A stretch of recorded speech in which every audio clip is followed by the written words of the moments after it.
Bueno, chicos, buenos días para los que nos han saludado. Santiago, María José, Juan, por favor, prenden la cámara. Buenos días, profe. Buenos días. Sí. María José, por favor, prenden la cámara. Santiago González.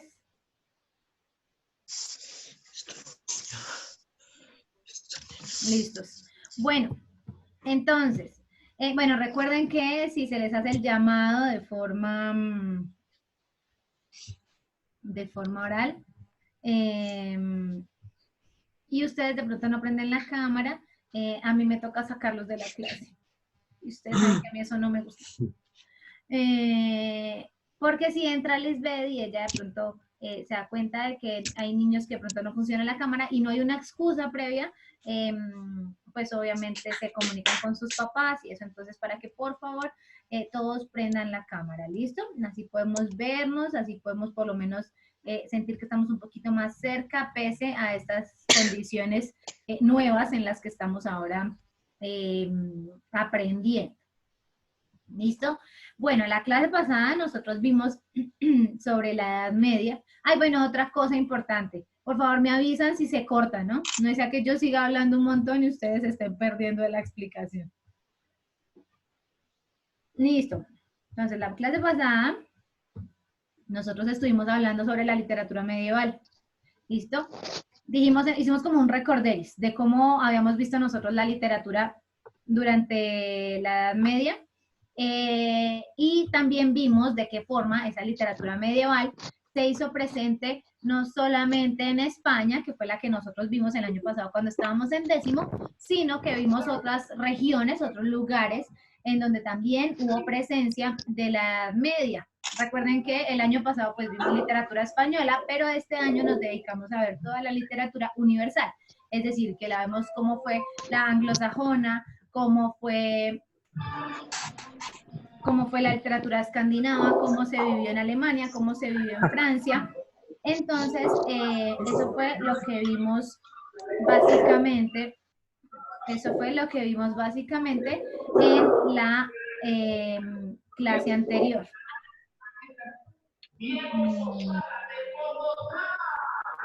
A que Luquitas nos tiene acá escuchando lo que él está escuchando. Ya.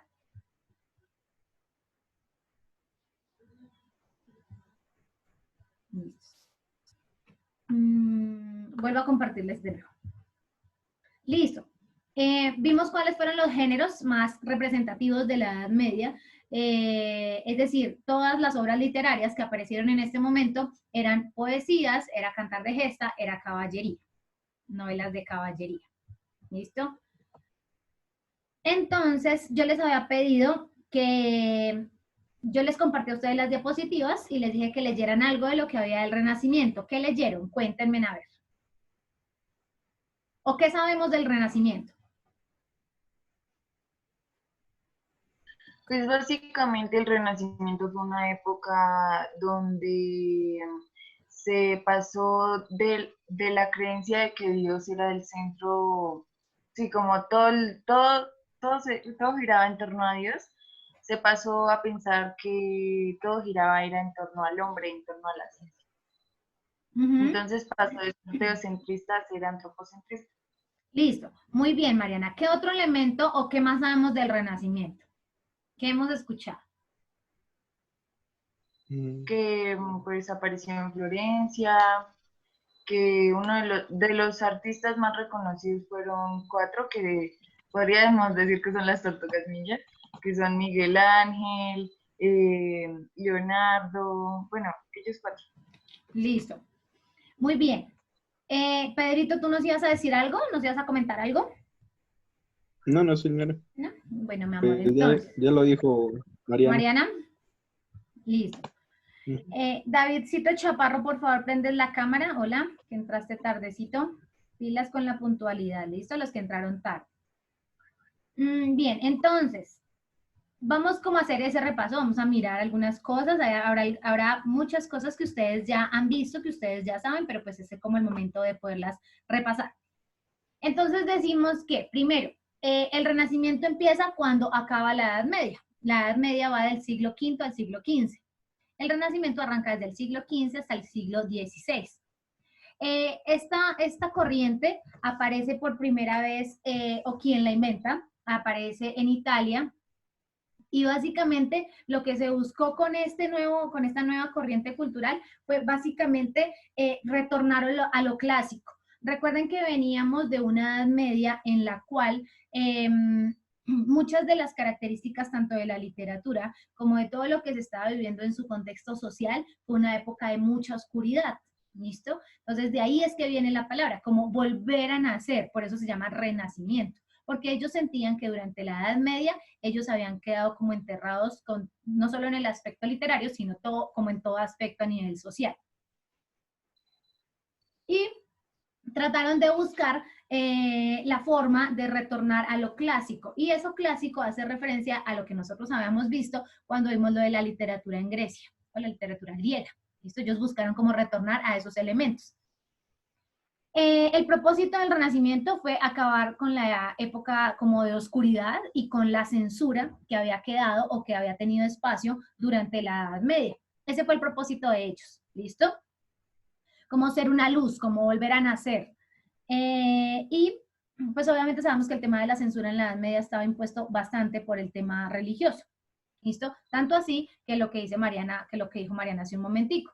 En la Edad Media, el centro de todo, y todo se hacía y se justificaba y giraba en torno a Dios, por eso teocentrista, Dios era el centro de todo, y en el Renacimiento empiezan a darle mayor valor al hombre, a la persona, y por eso se convierte en antropocentrista, que es cuando el hombre es el centro o era el fin de todo. O sea, no solo de las artes, no solo de la literatura, sino era como el foco sobre el cual se estaba desenvolviendo una nueva etapa, un nuevo periodo, ¿listo? Una nueva cultura.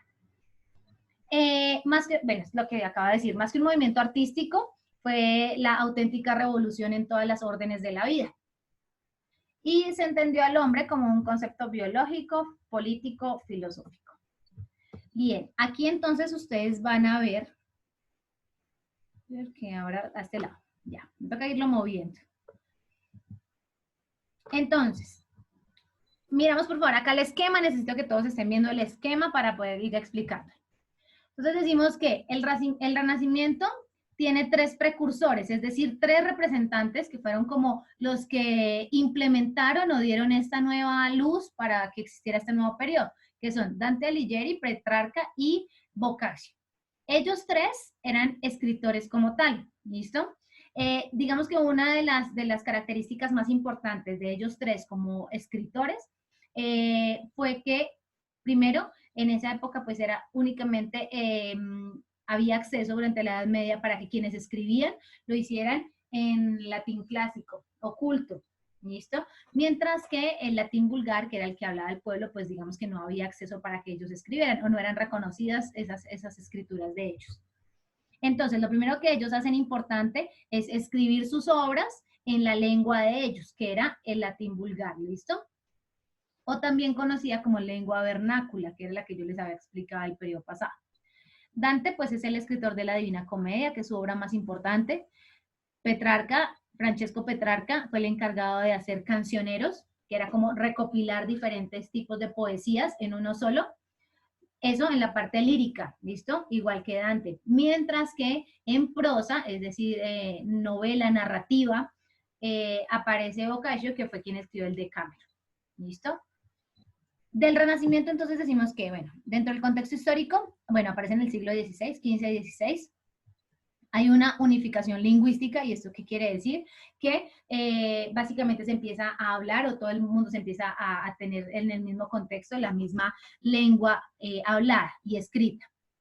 Aparece la primera gramática, que es escrita por Miguel Antonio Nebrija, en donde obviamente se empieza a regular la forma correcta de escribir. ¿Listo? Porque antes, obviamente, no había, digamos que, una regla o una norma establecida para saber que una palabra estaba bien escrita o mal escrita. Entonces, es aquí, en el Renacimiento, en donde aparece la primera gramática, que es la encargada de regular lo que se escribe. O sea, más bien, qué está bien escrito y qué no. Desaparecen los centros de poder. Antes el centro de poder estaba únicamente establecido por la Iglesia Católica en el monasterio, que era regido por todo lo que tiene que ver con los monjes, con los sacerdotes, entonces se pierde ese centro de poder. Y además que en los monasterios era el único lugar que había como exclusividad para poder aprender, para poder tener acceso a las letras. Entonces esto se desvirtúa, ¿listo? O sea, esos centros de poder ya no existían durante el Renacimiento. Y el otro era el castillo. Entonces digamos que la figura del rey estaba dada y estaba bastante fuerte durante la Edad Media y aquí en el Renacimiento ya no es tan fuerte. Listo. Otra de las características que podemos ver es que aparecen los primeros estados modernos. Aparece algo importante para nosotros y es el descubrimiento del continente americano, pues en cabeza de Cristóbal Colón, y hay una consolidación de la burguesía. Y hay otra cosa importante relacionada con el tema de los estados modernos, y es que empiezan a desarrollarse las ciudades. Es decir, que ya no el foco de poder estaba dado por uno solo y abarcaba gran cantidad de lugares, sino que se empieza a separar, ¿listo? Para que haya un control más pequeño de los lugares. ¿Cuál era la visión del Renacimiento? Lo que decía ahorita Mariana, el hombre. El hombre era el centro, el foco de todo. Esto pues se le llamó antropocentrismo. Buscaba que el hombre tuviera como un equilibrio en todo sentido y que existiera armonía en todo lo que el hombre hacía. El ideal del hombre se podía ver reflejado tanto en la poesía como en la prosa y era ver la figura pues de poeta o de soldado. Era como las figuras más representativas de lo que era el ideal de hombre en esa época. Nace el humanismo, que es el encargado de estudiar pues el griego y el latín y se encarga de recuperar todos los esquemas que venían o que se habían presentado durante la literatura clásica.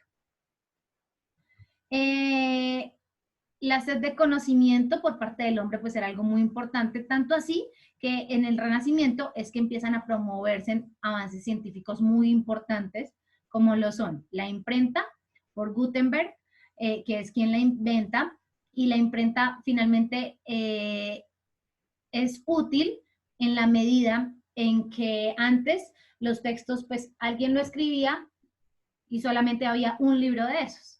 ¿Listo? Mientras que cuando aparece la imprenta, entonces empiezan a sacar en masa o en producción o en cantidad, por decirlo de alguna forma, más acceso a la literatura y eso hace pues que la gente pudiera tener más acceso a poder leer obras y no eran tan exclusivas de unos pocos.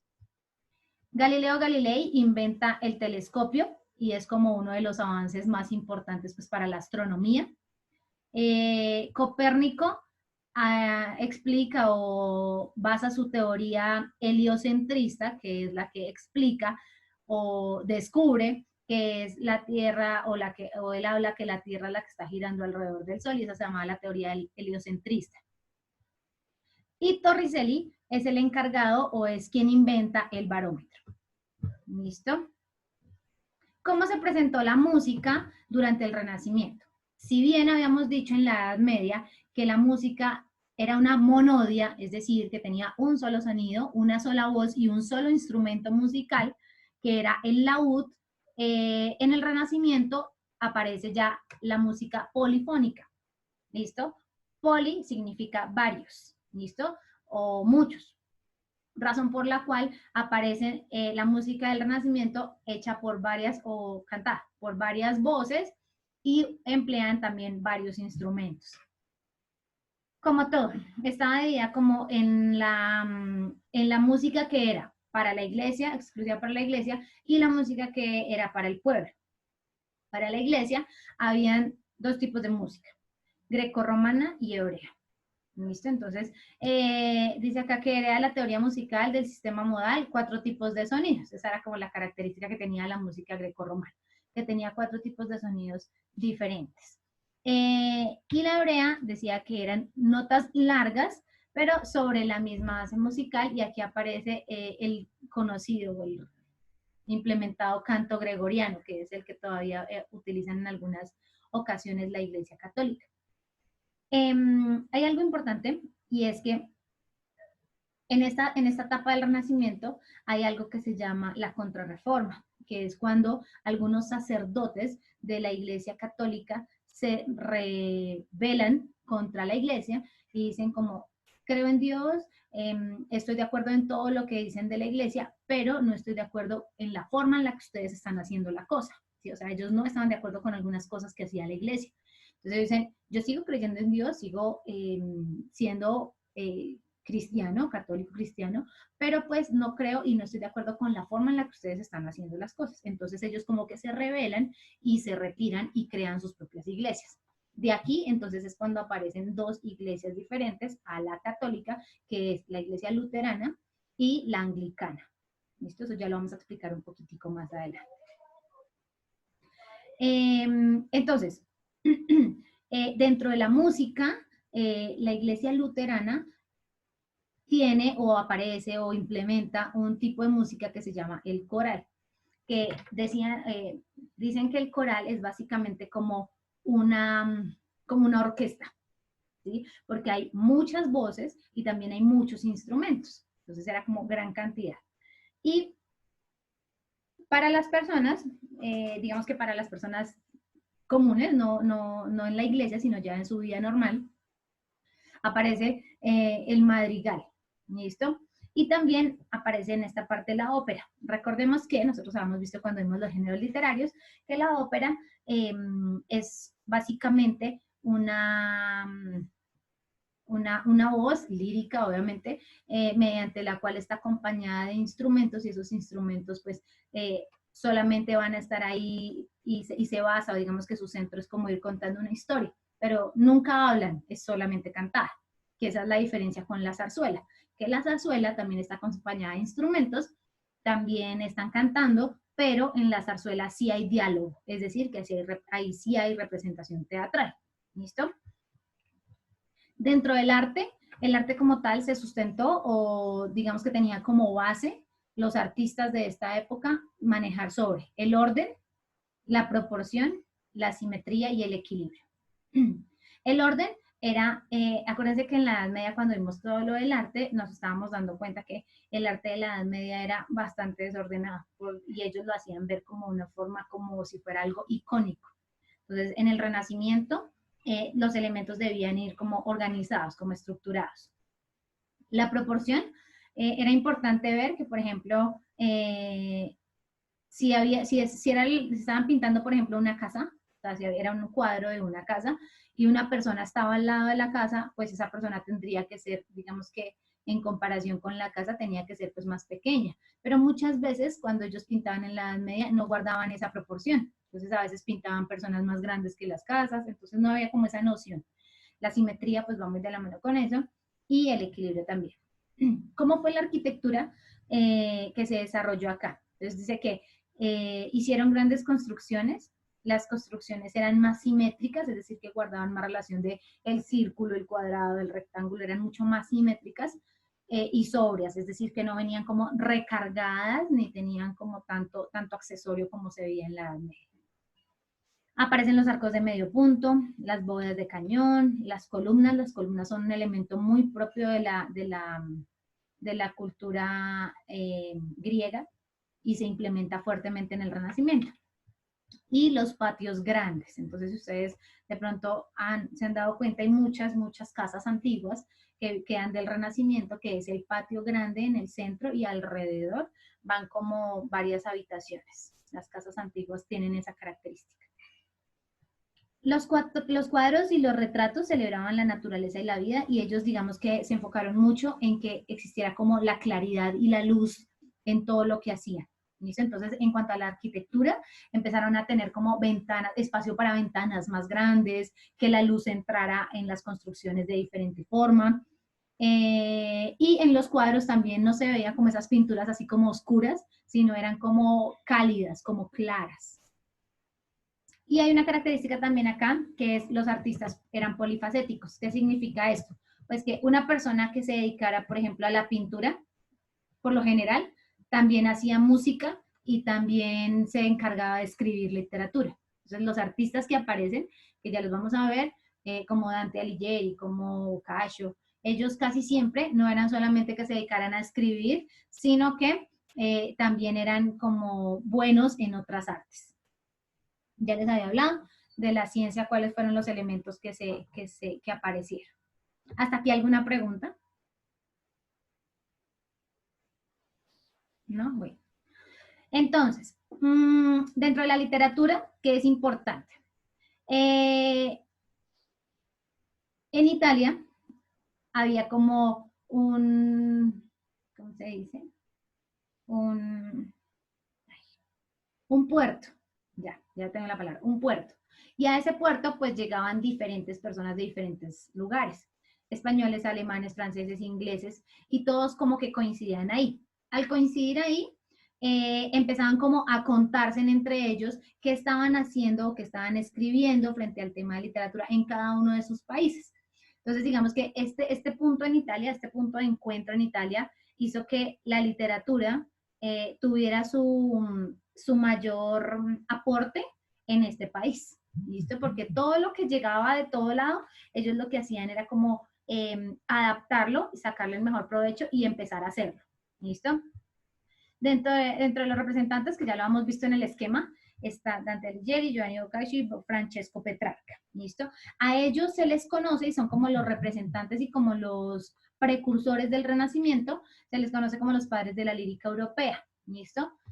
Lo que les dije hace un momentico, ya que ellos fueron como los primeros en decir que la literatura tenía que ser escrita en la lengua que hablaba el pueblo para que ellos pudieran tener acceso, y si no, pues no iban a entender nada de lo que leyeran. Y aparece la figura del mecenas, o también conocido como el mecenazgo. ¿En qué consistía el mecenazgo? Básicamente, los mecenas eran las personas encargadas de, o más bien, las personas quienes querían apoyar económicamente a escritores o artistas que no tenían los recursos económicos para poderlo hacer. Entonces, el mecenas era como esa persona que apadrinaba a aquellos que de pronto eran buenos artistas, bien sea en letras, música, arte, lo que fuera, y lo apadrinaban para apoyarlo económicamente. ¿Listo? Entonces esto hizo que también muchas personas que tenían como mucha vocación en algún tema artístico pudieran también salir adelante. En Países Bajos se hizo la traducción de la Biblia a lengua vernácula. ¿Esto qué significa? Pues la Biblia estaba escrita inicialmente en un latín culto que no era comprendido por todos, y aquí lo que hicieron fue la traducción para que el pueblo pudiera tener acceso a la Biblia como tal, porque antes pues no entendían lo que leía. Al igual que cuando se celebraban las ceremonias católicas, el padre la decía en latín culto, y pues toda la gente iba, pero eran muy pocos los que podían entenderla. Y Lutero, que es el padre, obviamente, o digamos el precursor de la iglesia luterana, hizo la traducción, pero a la lengua alemana. Listos. ¿Hasta aquí alguna pregunta? ¿No? Bueno, yo sigo. Entonces, vamos a ver cómo se vio el Renacimiento en Inglaterra y cómo se vio en Francia. ¿Listo? Entonces, dentro del Renacimiento inglés, uno de los eventos o de los hechos más importantes es que aparece la fundación de la Iglesia Anglicana. Entonces, ¿cuáles son algunas de las características entre la Iglesia Anglicana y la Iglesia Católica? Ellos tienen, digamos, como base o como centro las mismas creencias, pero lo que les dije hace un segundo, no estaban de acuerdo con la forma. Entonces, si nosotros podemos, o sabemos, obviamente, que dentro de la Iglesia Anglicana, la figura del padre, el sacerdote, el pastor, no recuerdo cómo se dice, tiene la posibilidad de casarse, puede tener hijos, y aún así puede seguir impartiendo la palabra de Dios normalmente. ¿Listo? La poesía que aparece en esta época o que se maneja fuertemente es el verso endecasílabo, y dentro de sus representantes tenemos a Tomás Moro en la parte lírica, es decir, en todo lo que tenía que ver con expresión de sentimientos, y William Shakespeare, obviamente conocido, muy reconocido, Christopher Marlowe, que ellos dos incursionaron en todo lo que tenía que ver con el teatro. ¿Listos? Estos son como los aportes más importantes que se hicieron a lo que tenía que ver con la literatura. ¿Listo? Ellos dos en teatro y Tomás Moro en todo lo que tenía que ver con la poesía o con el género lírico. ¿Listo? Dentro del Renacimiento francés, entonces, encontramos básicamente, bueno, aquí sí me perdona, Ay, se me fue. Y si me perdonan porque no tengo muy clara cómo es la pronunciación de estos nombres, de estos señores. Entonces, en cuanto a acá encontramos que este autor es como el encargado en Francia de poder destacar o de poder influir en el tema de la poesía. ¿Listo? Y aquí entonces encontramos que aparece un nuevo género y aparece acá durante el Renacimiento. Recuerden que, y por eso nosotros los vimos así, dentro de los textos, dentro de los géneros literarios que nosotros vimos, vemos tres, ¿no? Lírico, narrativo y dramático. Es decir, que ahí, hasta aquí, podíamos ubicar cualquier obra literaria dentro de estos tres géneros. Pero aquí aparece el ensayo como tal. ¿Listo? Y ese ensayo, entonces al principio lo ubicaron y ahí dice, dentro del género literario, es decir, dentro de la parte narrativa. Pero más adelante se dan cuenta que el propósito del ensayo pues no era tanto como contar una historia y aparece un cuarto género que es la didáctica. ¿Listo? Entonces, en como el ensayo tiene su propósito no de contar una historia, sino de enseñar algo. Y por eso lo meten en un cuarto género literario que aparece aquí, que es la didáctica o el género didáctico. Y ahí entonces reformulan otro texto que era propio del texto narrativo, que era la fábula. Entonces, la fábula tiene un propósito más didáctico, que es de enseñar a cómo comportarse o a lo que está bien y a lo que está mal. Entonces pasan la fábula a el género didáctico también. Estos son como los dos textos más importantes del género didáctico, el ensayo y la fábula. Y hay otra característica muy importante que se me olvidó decirles porque la puse fue al final. Aquí de la poesía, digamos que dentro de lo más reconocido, dentro de lo más empleado, estaba la utilización del soneto. Entonces, ¿cómo podemos reconocer un soneto? Es muy fácil porque el soneto, solo por su estructura, lo podemos reconocer. Todos los sonetos, o sea, todos los sonetos que ustedes busquen, que ustedes vayan a ver, siempre el soneto va a tener la misma estructura. Ya se las voy a mostrar. La estructura es esta. Todos los sonetos tienen 4 estrofas. 1, 2, 3 y 4. La primera estrofa tiene 4 versos, la segunda 4 versos, la tercera 3 versos y la cuarta 3 versos. Esa es la estructura de todos los sonetos. O sea, no hay un soneto en todo el mundo que sea diferente a esta estructura. Hay sonetos de todos los temas, pero la estructura siempre va a ser la misma. 4, 4, 3, 3. Siempre va a ser la misma. ¿Listo? ¿Alguna pregunta? ¿No? ¿Nada? ¿Todo les quedó súper claro? Así de claro fue la explicación que no hay preguntas. Toca que me pregunten porque ya vamos a hacer taller. Bueno, algo así. Profe, es una pregunta de cómo fue el teatro en Italia.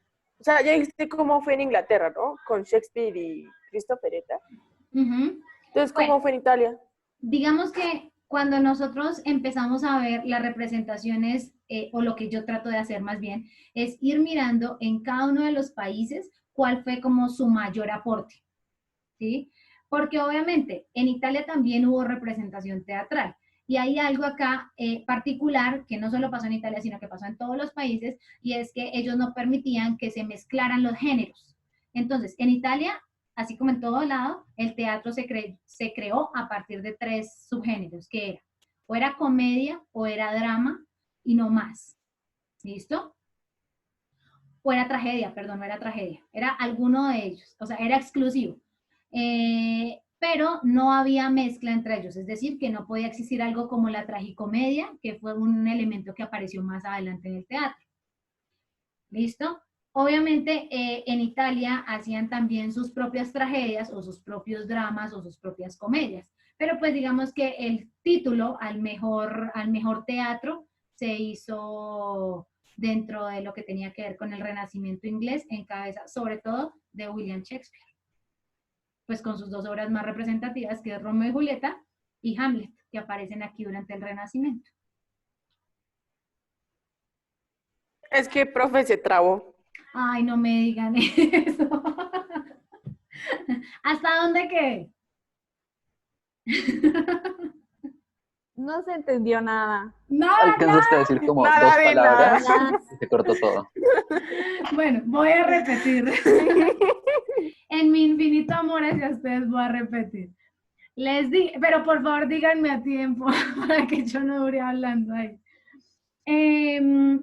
Obviamente, el teatro, digamos que tiene como la misma base, no solamente dentro del Renacimiento inglés, sino en todo lado, en Italia, en Francia, en Alemania, en España, todos se movían con la misma base, que eran, ¿me están escuchando? ¿Me escuchan? Quedé en España. Ah, listo, ahí, Sí, ahí me di sí, cuenta sí, y ahí sí. paré otra vez. Retomo. Tienen su misma base. ¿Ahí ya me están escuchando? Sí. Se volvió a trabar. Hola, Se volvió a hola, trabar, hola, profe. hola. ¿Ya? ¿No, nada? No. No, ¿me escuchan? No, ¿Me señora. escuchan? Hola. ¿No, nada? Ya. ¿Ya? Listo. Sí, ¿Ahí ya me señora, volvieron ya. a escuchar? Listo. Sí, señora. Bueno, no, ahí ya me fui otra vez. Hola.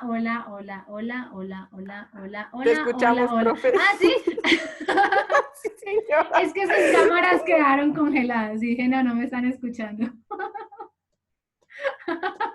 Sofía está muerta de risa que no puede. ¿Ahí me están escuchando?